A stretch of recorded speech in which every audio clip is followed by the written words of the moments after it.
नमस्कार मंडळी. कालच मी माझ्या घरी आलेली आहे आणि नाशिकला आलं म्हणजे नाशिकच्या ग्रामदेवतेला तर दर्शनाला जायलाच पाहिजे. खरं तर नवरात्रीमध्ये इथे खूपच मस्त यात्रा भरलेली असते आणि नाशिकमध्ये कालिकेची यात्रा म्हणजे नवरात्रीमधील बेस्ट टाइम. यावेळेस ऑफिसमुळे मला नवरात्रीमध्ये तर यायला जमलं नाही, म्हणून पप्पा आम्हाला आज कालिके मातेचे दर्शन करायला घेऊन आले. आज जेवढी शांतता इथे दिसते आहे ना, नवरात्रीमध्ये कधीतरी तुम्ही लोक येऊन बघा. दूर दूरपर्यंत रांगा लागलेल्या असतात. मंदिराच्या आवारात एक आकर्षक आणि भव्य दीपस्तंभ आहे.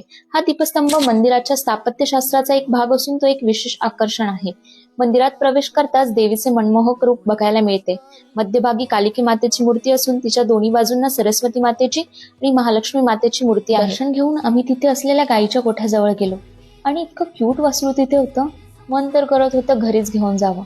मंदिराच्या आवारात असलेल्या महादेवांचे आणि शनिदेवांचे दर्शन घेऊन आम्ही बाहेरच निघालो. तेवढ्यात भाऊ म्हणे, मला थोडी शॉपिंग करायची आहे. समोरच झुडिओ दिसलं ना, म्हणून मग काय गेलो शॉपिंग करायला.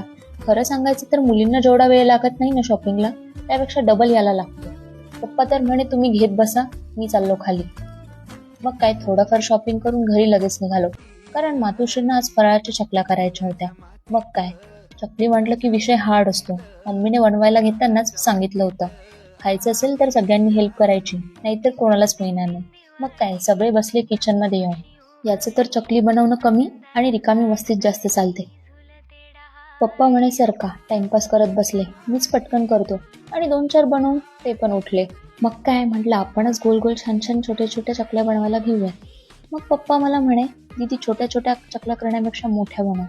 म्हणून मी एकच मोठा चकला बनवला. लुक ॲट माय चकला, कसला भारी दिसतोय. दिवाळीत आमच्या घरी सर्वात जास्त आवडणारा पदार्थ म्हणजे चकली. मग काय गरम गरम चकली खाऊन मज्जा झाली. तर चला भेटूया नेक्स्ट ब्लॉग मध्ये. शुभ दीपावली.